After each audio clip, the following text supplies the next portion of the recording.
enkola ye ya buli lunaku okubukeereza enkokolo okubeera nga atuuka ku yafisi ye okutandika emirimu gye yatandikira ddala mu butongole egy'obwaloyo oluvannyuma lw'okuva ku bwa meeya omukulu Honorable Erias Lukwago n'olunaku olwaleero bw'atyo bwakedde wabula agenze okubanga ayagala okufuluma okwekenneenya ku kamera zimulengera eziri ebweru ng'amaka ge gasaliddwako abawanvu n'abampi. Bakira kyakoze ku ssaawa 4:07 ez'olunaku olwaleero enkya ya leero ng'ennaku z'omwezi 15 June 2026 abakidde essimu ye n'awandiika obubaka obwaggwanga mujje obw'okubeera nti yeekubira omulanga eri bannansi n'abagamba nti amaka gange gasaliddwako abasajja abawanvu n'abampi simanyi na kyakuzaako. I'm under attack. The security operatives have jumped in my home. Bye bigambo ebiwandiikiddwa Honorable Lord Mayor oba abadde Lord Mayor Erias Lukwago. Era wano abakira agasseeko ebifaananyi by'emmotoka empanvu eza drone ezibadde zeetoolodde amakaage nga n'emmotoka esinza okubanga eteebwako oba kamera gye zisinza okubanga gikwata ebadde ne number plate ya UBL 124E nga bw'osobola okubanga ogirengera. Eno ebadde wakaawe nga egumbye era nga yasoose okubanga asheyalinga obubaka buno. Kati Lord Mayor Erias Lukwago lumaze okutugamba nti abasajja bansazeeko abawanvu n'abampi. Munna PFF munne oba ekibiina mwe bava omukulu amanyiddwa nga Honorable Ssemujju Nganda naye bakira obubaka waise eddakiika 5 nga Lord Mayor yakateekayo obubaka obwo naye n'awandiika n'agamba nti operatives have breached Erias Lukwago's fence and now are breaking into rooms in his house. They want to abduct him. Kati Erias Lukwago bw'agambye nti abasajja bamusazeeko then Ssemujju Nganda n'akakasa nti abasajja babadde tebakomye ku ekyo balinnye gate ne bamenya ne bayingira munda. Era nga Ssemujju Nganda abadde atugamba nti ensonga ereesa abasajja bano bakira ebadde yakubanga bakwata Erias Lukwago n'okubeera nti bamubuzaawo. Kati nno wayise eddakiika zibadde nga 15 omukutu gwa The Daily Monitor ne bakuba ebifaananyi bya drone eri gye nasoose okubanga nkulaga wabula ng'ewenyuka buweewo n'okubeera nti eva mu kifo Erias Lukwago amakaage we gali. Ekibadde kitegeeza nti abasajja babadde bamaze okubanga bamutuukako ne bagenda maaso n'okubanga bamukwata ne bamunyweza n'okubeera nga bafuumuuka gy'akaweewo ne beeyongerayo n'omuloodi w'ekibuga oba abadde omuloodi w'ekibuga Erias Lukwago. Era kino kyongedde okubanga kikonfamingibwa eddakiika 15 emabega w'enkoledde emboozi eno omukulu Honorable Ibrahim Ssemujju Nganda former oh my god ebiri mukugenda maaso si byangu emboozi eno ngikolanga stories we zeeyongera okubeera nga zeeyongera. So Ibrahim Ssemujju Nganda n'agamba nti Erias Lukwago abducted, his phone taken away, we have no idea where he has been taken. Ngagamba nti omuloodi Erias Lukwago abasajja bamaze okumuwamba bamututte essimu ze teziriiko ate era mukadde ke kamu Honorable Ssemujju Nganda tebamanyiwa omuloodi abasajja gye bamututte. Kati bino byonna obutandika okubanga bizimba n'okubanga bigenda mu maaso David Lewis Rubongoya omukulu okuva wali mu kibiina ki The National Unity Platform awandiikiddewo obubaka okusambajja n'okubeera nga avumirira bino byonna okubanga bigenda mu maaso naddala ku munna opposition munnaabwe omukulu Erias Lukwago. Nagamba nti the abduction this morning of PFF leader Honorable Erias Lukwago is absurd. The lawlessness must be condemned by all people of good conscience. Omukulu David Lewis Rubongoya ssabawandiisi b'ekibiina ki NUP n'agamba nti okubuzibwawo kwa Erias Lukwago si kintu kituufu era kirina okuvumirirwa buli muntu kiisi alina endowooza ey'entegeera entuufu. Kati bino byonna nga biri mu kugenda mu maaso ng'amawulire gakakakasibwa nti Erias Lukwago akwatiddwa General Muhoozi n'agenda ku mukutu gwe ogwa Twitter oba X n'awandika n'agamba I have captured a thief and taken him to the basement. General Muhoozi n'awandika n'agamba nti nkutte omusiru era nga kipayopayo mututte mu basement. Tuula wekanye. Tawandiise linnya lya Lord Mayor wabula awandiise buwandiisi n'agamba nti nkutte omusiru mututte mu basement. Ojja kujjukira emabega we baali bakutte Edi Mutwe, Generali era yakozesa omukutu gwe gumu n'agamba nti namukutte ne mutwala mu basement. Kwolwo erinnya yalyogera. Kati we wayise eddakiika 2 Jeno n'ateekako Obubaka n'agamba nti no this one will learn Kiswahili. N'agamba nti ono omulundi guno ajja kuyiga Oluswahili. Jeno bw'ataddeko bino tannyonnyodde ani wabula bino byonna abikola mukadde nga Erias Lukwago yakakwatibwa. General n'awandika n'agamba nti ono ku mulundi guno agenda kubeera nga ayiga Oluswahili. Ojja kujjukira we bakwata Edi Mutwe, Generali yawandika n'agamba nti Edi Mutwe yali wa kuyiga olulimi Olunyankole. Kati ku mulundi guno Generali yawandise n'agamba nti ono agenda kubanga ayiga olulimi Oluswahili. Kati nno njagala okujjukiza nti obanga obadde ku YouTube channel eyagaliwo enkya y'olunaku olwaleero nazze ne nkugamba nti Generali ng'akozesa omukutu gwa X yalabudde bannamateeka ba Dr. Kizza Besigye n'agamba nti ajja kubakwata oba ajja kubatwala mu kakiiko ke akakwasisa empisa. Screenshot eno kangikomyewo. Waliwo yamugambe nti afande, Besigye lawyers are expecting you to appear in court anytime soon. Nti afande, balooya ba Besigye bakusuubira okujja mu kooti mu kaseera akatali kaawala.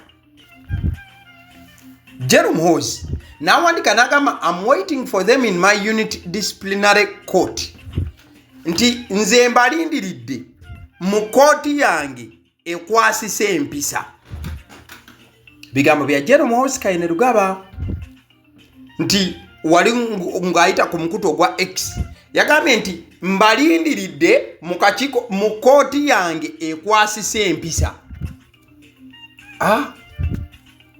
Ng'ayogera ku bannamateeka ba Dr. Kizza Besigye. Ojja kujjukira bano badde bafulumya petition obanga bakola okuwaaba eri kooti. Kooti n'efulumya ekiwandiiko mu butongole ekisaba Muhoozi Kayine Lugaba alabikeko mu kooti atajje yeewozeeko ku bigambibwa nti yatyoboola eddembe ly'obuntu lya Dr. Kizza Besigye gye buvuddeko. Oba tuli ffenna. Kati nno kansooke nkuvuge nkuwalewale nkuzeeyo kubamu ku bantu ababaddewo ku ground mukadde we bagendedde maaso n'okubanga basalako olunaku olwaleero. We bagendedde maaso n'okubanga basalako amaka ga Honorable Erias Lukwago. Embeera ebadde wano embeera ya kuwamba. Si agamba nti like nti ya mirembe naye kuwadde kuwamba kwennyini okuva ekiro bodaboda zasusa kola no stage maaso gasalo ngeri Erias Lukwago negakolawo stage kyokka ate bujjo stage etaliiwo ne kesi gyetamanyi bazaawo simba balinda basaabaze ababodaboda nga bana so bambega ba poliisi bambega bali awo kati olidiridde sawa nga 11 drone kwe kujja nesalako ekikomero ekyo neyekikako ku gate weyekiisaawo nga tebakeza muntu n'omu kuyingira. Naffe kennyini abakola mu ofisi ya Salongo Erias Lukwago batuganye okuyingira. Naye oluvannyuma bamaze ne bavaawo ndowooza nga BBS amaze osasanya amawulire. Bwe sasanyiza amawulire ne bavaawo ne beefuula nga abagenzi ne tuyingira. Mu kuyingira tubadde n'abamawulire bafeera n'aba BBS abamulire nga baddewo Salongo abadde wano Salongo nga ali mu ddiro lye kuba abadde yeeteeseteese yasuzze nga alina gy'agenda ng'agenda ku TV emu gy'adaakira kino keera hadde yeeteeseteese bulungi era ng'omuntu akeera wabeera oba akola wabeera. Tubadde wano abasajja babuuse ekikomera nga tewali n'omu gwe sobola okulaba face bonna nga bambadde obukookolo bwe babuuse basanze abamawulire aba BBS fena nafa babaddewo ne batugamba ekamera essimu oba ina saawa gijje kugiteke mu nsawo fananyi kisobola okubanga kikusigula bulungi mukwano gwange okusinziira ku ebyo nga bwe mbikulazeeko ko awo embeera bwebadde enkya y'olunaku olwaleero ng'omuloodi Erias Lukwago bagenda maaso n'okumukwata n'okubanga abuzibwawo mu mbeera enzibuzibu kati mukaddeke kamu Muhoozi Kainerugaba ku mukutu gwe ogwa X n'awandika n'agamba we are still warming up the pictures soon nti tukyali mu kuteekateeka omusiru era ebifaananyi mu bbanga eritali lyawala mugenda kuba mu bifuna nkuleetera bino wenkuzzaayoko ku lunaku obudde we baakwatiramu Edi Mutwe nti waayita akaseera ne baleeta ekifaananyi kye ng'asaliddwako enviiri n'omutwe gwonna nga bagumwedde kati olunaku olwaleero Muhoozi awandiise n'agamba nti tuli mu kuteekateeka omusiru essaawa yonna tugenda baleetera ebifaananyi bw'amaze n'awandiika wabula kino kibadde kityoboolera ddala n'agamba he has like 3 times already omuntu wogenda manju n'ofuuyisa ekikolwa ekyo kyokola kati Jeno kyawandiise wano n'agamba nti gwe bakutte akikoze emirundi 3 basobola okulengera mu katambi awo embeera bwebadde abasajja bwe babeeredde basaliddeko ewa Erias Lukwago wabula babadde wano tebannamukwata bannamawulire ba BBS Telefina eyaffe be basobodde okubanga bakapcharinga moment eno drone webadde ku side eno n'ebifaananyi bibadde byakwata mu bubbo bw'ekika ekyawaggulu olw'ensonga muganda wange abasajja babakukwatako olaba we bayingidde wali munda balidde obuuka ne sekulya yenna ne bagamba buli kiisi abadde alina akantu akeefaananyiriza ekamera oba ssaawa oba ki kyonna ekisobola okukwata eddoboozi oba ekifaananyi abiteeke ebbali olw'ensonga abadde ajja kwetyabira akalimu obuwuka katandimazeeko nako mu mbeera emuba endala so bweti embeera bwebadde nga bwesobola okulaba mu katambi awo mukwano gwange ewakaliga omuloodi Erias Lukwago gy'asula abasajja abawanvu n'abampi webakedde okubeera nga bamusalako ojja kujjukira nti gye buvuddeko bwe babadde nga bakola ekiwandiiko ba petition okulaba nga Muhoozi Kainerugaba ajja mu kooti we bakwatidde Erias Lukwago ng'ebula ennaku 3 Muhoozi Kainerugaba abeere ng'amaliriza okufayiringa defense ye ey'omusango ogumuvunaanibwa Dr. Kizza Besigye ate era ng'ennaku z'omwezi 3 guno omwezi alina okujja mu kooti yeewozeeko kati ate Erias Lukwago uno akwatiddwa omu ku bannamateeka abakulu mu musango gwa Dr. Kizza Besigye poliisi ya kuno bagambye nti tebalina kye bamanyi wenkoledde emboozi eno ziri ssaawa 5:35 poliisi wenkoledde emboozi eno egamba tebamanyi Erias Lukwago wa waali era tebannamanya kukukwatibwa kwe yadde eddakiika emu. Somebody has talked about the arrest of the Lord Mayor former or emeritus Honorable Erias Lukwago. I'm not aware, but in the event that I get more information about it, we can always share it. Yeah. Ale nzikiriza nkutegeze ku bannaffe aba Honeybites bagamba nti bo omulimu gwe bakola gwa kukolera byakulya eby'abaana abadda ku masomero.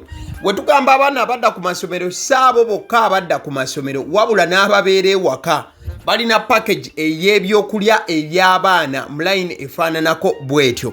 Gwe bakubire bukubizo bagambe njagala package y'ebyokulya by'abaana abali ku masomero oba abaana abalya ebyokulya. Balina ebyokulya yogera ku daddies, yogera ku binyeebwa, amawogola, yogera ku bagia, yogera ku cupcakes, yogera ku donuts. Osobola okubafuna ku 0709 787508 ate era mukadde ke kamu bw'oba oyagala ku pizza size yonna era namba yemu ate era mukadde ke kamu bakola ne cake eza buli mukolo babayita aba honey bites.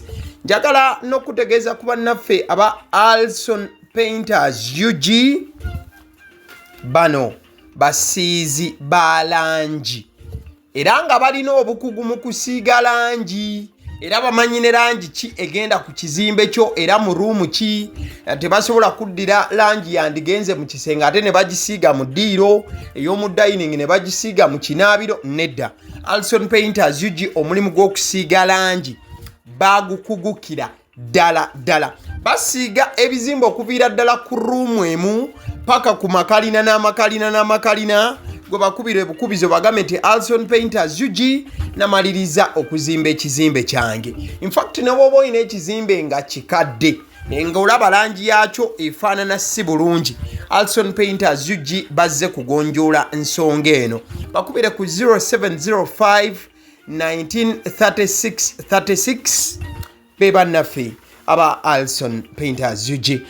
Aba Sedi Omusunsuzi lyerinnya eryange yenze aba Sedi Omusunsuzi yenze atuula emabega w'omuzindaalo buli lunaku era ly'eddoboozi ly'owuliriza ku mukutu guno aba Sedi Omusunsuzi ly'eddoboozi eryo era ng'omukutu kwoli gwe guno ogwagaliwo. Nagamba nti information yonna gy'olaba ku channel eno tetugattamu kintu kyonna ate tewali kye tutoolamu.